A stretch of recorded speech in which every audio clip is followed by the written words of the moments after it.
This video will take a look at the Caro Kann advanced variation, so e4, c6, d4, d5, and e5, and we're going to look at c5. Now, bishop to f5 is far more common, but I actually prefer c5, which is also very common among grandmasters. So Vishy Anand played this, Grishuk played this, and it's a very common response as well. And the reason that I prefer it is that typically I find that this bishop is much more well placed on g4 once the knight arrives to f3 than it is on f5, because f5 is a nice diagonal, but it doesn't serve any sort of pressure immediately for white, whereas putting the bishop on g4 will, and you'll see what I mean once we go ahead and place the bishop there. And the benefit of c5 is that you're immediately pressuring d4, and the thing to understand about this variation is that all of your developments are going to be with an eye towards this d4 pawn. You're always going to pressure this d4 pawn with all of your developments. So knight to c6 will come, queen to b6 will come, there's going to be e6, and then you're going to maneuver your knight to f5. You can also do this to, through h6. That will also pressure d4. And the point is, you're going to add all of your pieces developed towards this d4 pawn, and that is why having the bishop on g4, pinning this knight, is such an important piece, because that's also going to stop white from having an extra defender. So the point is, this d4 pawn is very often going to fall for white, because you're going to just continuously add more pressure. So let's look, for example, at c3, which is a very common response. I know you're wondering, well, what if they take? And that is even worse, actually, than c3. And we'll look at that in just a moment, but let's start with c3. So c3 is very reasonable. They want to maintain their good center. And here you're going to play the move knight to c6, which is a move that you're almost always going to play on move 4. And the point is, like I mentioned, just to attack this d4 pawn. You're not pressuring to take it. However, you're pressuring it in the sense that, well, you're attacking it, and later you're going to add more pieces to the attack as well. Now, often they'll go for a move like knight f3 here, in which case now you see the purpose of keeping this bishop on c8, because now you can go ahead and play, for example, takes, but ultimately bishop g4. And the point is, you're removing one of the defenders, and if they actually ignore it, well, once you take, they can't take with the queen because you'll win this pawn, so they have to take with this pawn and wreck their structure. So you're already adding some pretty unpleasant pressure for white here. Now, they have, for example, this bishop e2 move. And you can continue with like queen b6, and often you're going to have choices on how to continue, but I would actually recommend e6. Just staying solid, giving room for these pieces to come into the game, because you can also go queen b6 really on any other move in the future, so it's important to keep your center solid as well.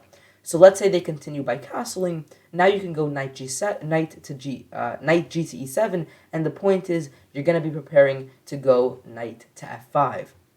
And now you see that you're starting to build some pressure here, and especially after, for example, queen d2, you go queen b6, and suddenly this queen is a very powerful piece, attacking both of these pawns, or adding pressure to them, I should say. And now let's say they go rook d1, trying to, maintain all of this pressure and defend this pawn very heavily. Well, you can simply continue with bishop e7. The point is not always to win this pawn, although you'll see many variations in which you do. The point is also very often to just finish your development and land in a position where all of your pieces are doing something. And that is something that is quite rare in openings, because often you develop just for the sake of developing, but you can, for example, what you're doing with this bishop, but you can see that for the other pieces, you're developing with a purpose, which will benefit you later on. So let's say they go knight c3 here, you castle, they go queen to c2, and the purpose of queen to c2 is show you just how flimsy their position is. By moving one defender away, they lose this pawn after takes, and takes. And you can see how there's just going to be constant pressure on d4. They can never really lose sight of this pawn by moving one of their pieces away. You might be a bit scared here by this pin, which is very understandable, but you should never be, because often they're going to have their bishop here, and you can also take this bishop with check. So, a move like queen d3 isn't scary because you can move away this knight with check, and then they have to recapture and then worry about this attack on the queen. So this pin is very rarely ever an issue in these positions because you very often start by putting their bishop here, and then this would come with check.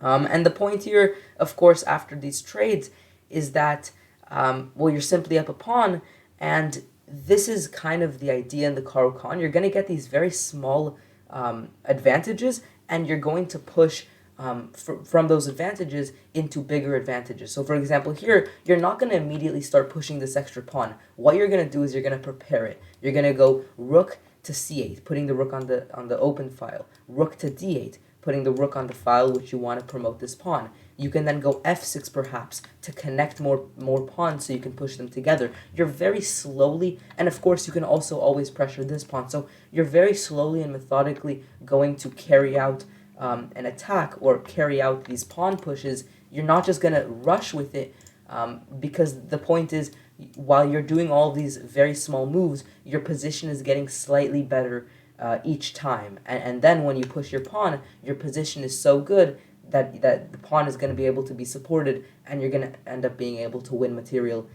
even more material than what you've already won.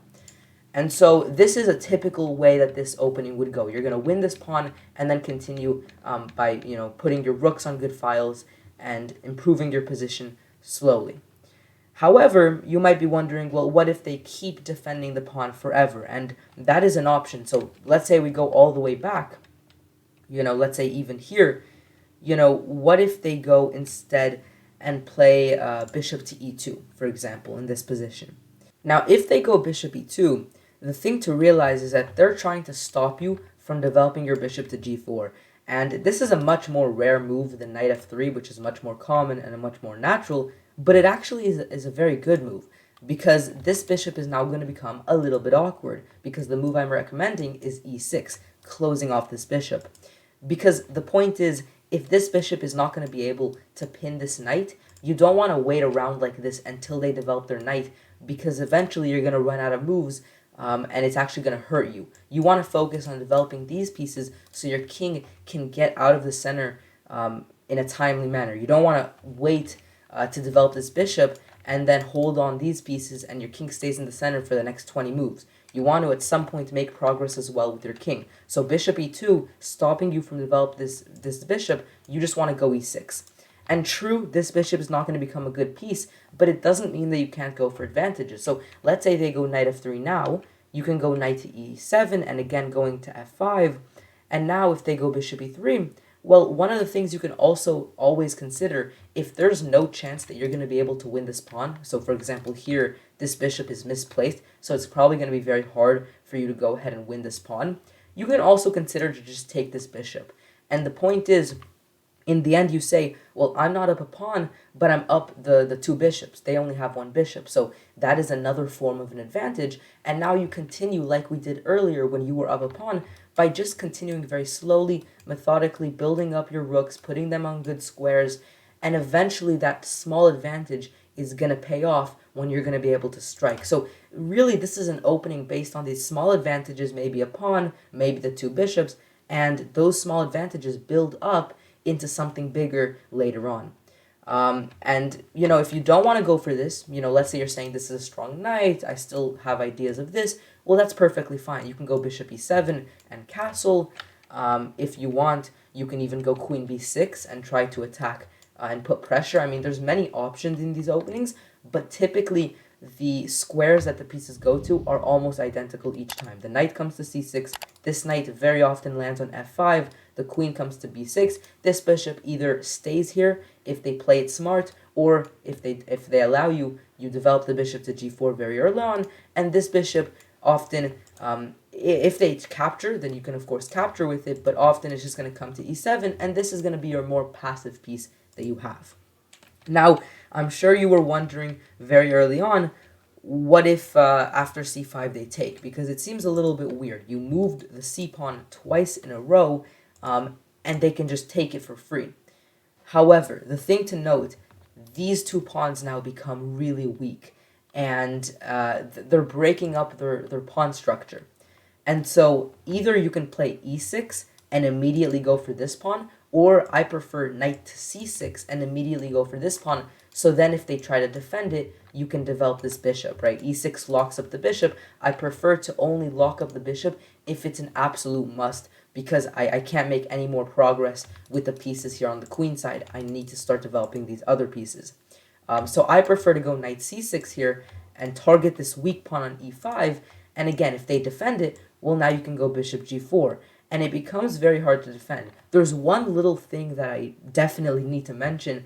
If they go c3, you might be thinking, oh, great, let's go knight e5. But this is a massive blunder, because they can take your knight here, you lose your queen, but then bishop e5 comes. And so and let me show you what happens after bishop e5. You have to give away your queen, and it doesn't even really end there, because now, I mean, they can take your bishop. There's this fork here. c6 looks interesting as well. They're completely winning here.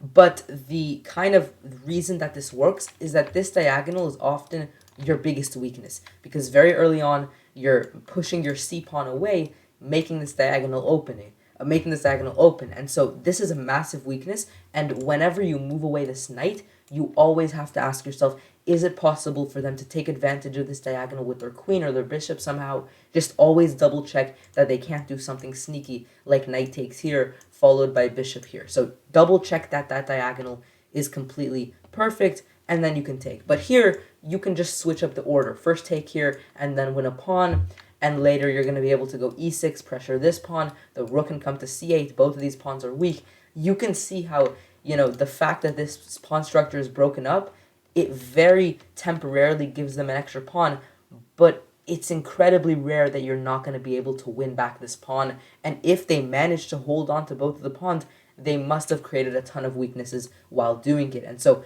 for example, one line that follows this is, let's say you go knight c6, they go for the move c3, or let's say they go for the move knight f3, you go bishop g4, and now they move c3, and let's say that you just go e6, sometimes they're going to try to go b4, so you had that chance to take here and take here, but let's say you missed that, or let's say you prefer to put pressure on this bishop, on this pawn before you do that idea with this takes. Well, sometimes they're going to go b4 and try to hold on to this pawn, but look, they've created a lot of weaknesses. This move on its own is not horrible, but it's going to be hard to hold on to this pawn. For example, a5 will at some point break up their structure, giving them two sets of double pawns. The rook can come to c8, pressuring these pawns. This bishop always has pressure here, so you can always take this as well. And aside from that, if they focus on protecting this pawn, well, this pawn probably is going to be weak. So the point I'm making is that it's very hard for them to defend even one of the pawns, but if they do, they've created weaknesses that you can later take advantage of, which is why I think that taking on c5, it's not a mistake, but it's very important to know how to continue after that, because if they don't, well, you're simply going to take advantage of all of the weaknesses they've made.